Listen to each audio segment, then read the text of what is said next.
Welcome साथियों, प्रधानमंत्री किसान सम्मान निधि योजना से संबंधित आज के इस खास वीडियो में आप सभी का एक बार फिर से बहुत बहुत स्वागत है। तो साथियों, प्रधानमंत्री किसान सम्मान निधि योजना के तहत 17वां इंस्टॉलमेंट जो है प्रधानमंत्री नरेंद्र मोदी के द्वारा 18 जून 2024 को जो पैसे हैं वो सभी योग्य लाभार्थियों के खाते में ट्रांसफ़र कर दिए गए। इस बीच साथियों, काफ़ी सारे ऐसे लाभार्थी हैं जिन्होंने हमारे वीडियोस के अंदर काफ़ी सारे कमेंट्स किए हैं कि उनको जो है पैसे इस बार 17वां इंस्टॉलमेंट के रूप में उनके खाते में रिसीव नहीं हुए हैं।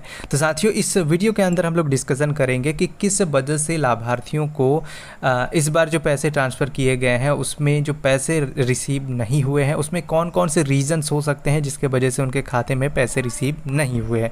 पूरी जानकारी वीडियो के अंदर क्लियर करूंगा और उसी के साथ बताऊंगा कि जिन लाभार्थियों को पैसे नहीं मिल रहे हैं उन लाभार्थियों का जो सॉल्यूशन है वो क्या है, क्या करेंगे ऐसे लाभार्थी ताकि उन्हें जो पैसे हैं वो मिल सकेगा उनके खाते में। तो वीडियो में इन तक बने रहिएगा। तो चलिए साथियों, वीडियो को शुरू करते हैं। उससे पहले आप सभी से रिक्वेस्ट करते हैं, अगर हमारे चैनल पर पहली बार आए हैं तो चैनल को जरूर सब्सक्राइब कर लें ताकि इस प्रकार के कोई भी वीडियो हम कभी भी अपलोड करें तो सबसे जो जानकारी है वो आपको मिल सके। तो साथियों, प्रधानमंत्री किसान सम्मान निधि योजना के तहत पोर्टल के अंदर लगभग 12 करोड़ लाभार्थी पंजीकृत हैं, लेकिन इस बार जो पैसे हैं वो सिर्फ 9 करोड़ 30 लाख लाभार्थी को ही रिसीव हुए हैं। बाकी लाभार्थी के प्रोफाइल में EKYC, लैंड सीडिंग या फिर आधार बैंक अकाउंट सीडिंग की जो प्रॉब्लम है वो होने के कारण जो योग्य लाभार्थी है उन्हें नहीं मिल सका है। बाकी कुछ ऐसे लाभार्थी हैं जिन्हें इनएलिजिबल किए गए हैं और उन लाभार्थियों के अंदर रीज़न भी दिए गए हैं कि किस वजह से उन्हें जो है इनएलिजिबल किया गया है। अगर आप जो है गवर्नमेंट सर्वेंट है, यानी कि कोई भी सरकारी नौकरी करते हैं, तो आप जो है इस योजना का लाभ नहीं ले सकते हैं। वो प्रधानमंत्री किसान सम्मान निधि योजना के तहत जब आप फॉर्म को आवेदन करते हैं उसी समय गाइडलाइंस के अंदर जानकारी दी होती है। उसमें यह भी बताया जाता है कि अगर आपकी डिटेल्स बाद में फेच किए जाते हैं और पता चलता है कि आप सरकारी नौकरी करते हैं और एक साथ दोनों चीज़ों का फ़ायदा ले रहे हैं तो आपके आवेदन उस समय रद्द कर दिए जाएंगे, जिसमें उस कंडीशन में लाभार्थी को इनएलिजिबल किया जाता है।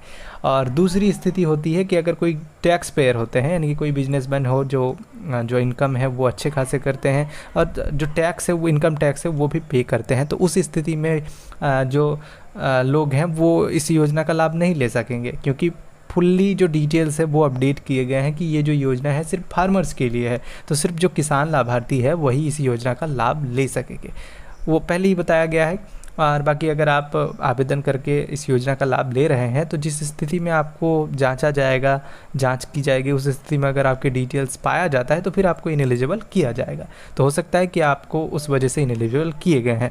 अगर आप एक योग्य लाभुक है फिर भी आपको इनएलिजिबल किए गए हैं तो आप अपने जो प्रखंड कार्यालय हैं उनमें उसके अंदर जो किसी विभाग है वहाँ पर संपर्क करें या फिर जिला में जाके किसी डिपार्टमेंट के अंदर यानी कि एग्रीकल्चर डिपार्टमेंट में संपर्क करें, वहाँ से आपके आवेदन को फिर से सुधार कर दिया जाएगा।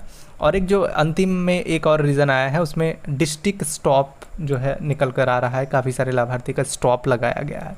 स्टॉप के अंदर साथियों उन लाभार्थियों की डिटेल्स को स्टॉप किया गया है जिन लाभार्थियों के अंदर एक परिवार में एक से ज़्यादा लाभार्थी मौजूद है, यानी कि कोई एक परिवार में सभी लाभार्थी मतलब जितने भी लोग हैं सभी इस योजना का लाभ ले रहे थे। उन परिस्थिति में जब जांचा गया और उनके डिटेल्स पाया गया तो फिर उनकी भी जो स्थिति है उस पर रोक लगा दी गई और डिस्ट्रिक्ट के थ्रू रिक्वेस्ट किया गया स्टेट को और फिर वहाँ से जो है उसे स्टॉप कर दिया गया। उस वजह से आपको पैसे नहीं मिल सके होंगे। अगर ऐसी स्थिति आपके प्रोफाइल में है तो आपको पैसे नहीं मिले होंगे। जिसमें जो इनएलिजिबल है, जिसमें मैंने आप सभी को बताया कि अगर आप योग्य हैं, आपका स्टॉप लगा दिया गया है और इनएलिजिबल कर दिया गया है तो आप रिक्वेस्ट करेंगे अपने किसी एग्रीकल्चर डिपार्टमेंट में जाके, तो आपके जो डिटेल्स है उसे सही कर दिया जाएगा और आपको पैसे आना फिर से शुरू हो जाएगा। जितने आपके इंस्टॉलमेंट बाकी थे वो भी मिल जाएगा। बाकी लैंड सीडिंग, आधार सीडिंग और EKYC से संबंधित कोई भी प्रक्रिया में अगर आपका नो है तो आप उसे सुधार कर लें, आपके सभी पैसे एक साथ आपके खाते में PM किसान सम्मान निधि योजना के तहत रिसीव हो जाएंगे। तो साथियों, ये थी जानकारी जिन लाभार्थियों को पैसे नहीं मिले हैं।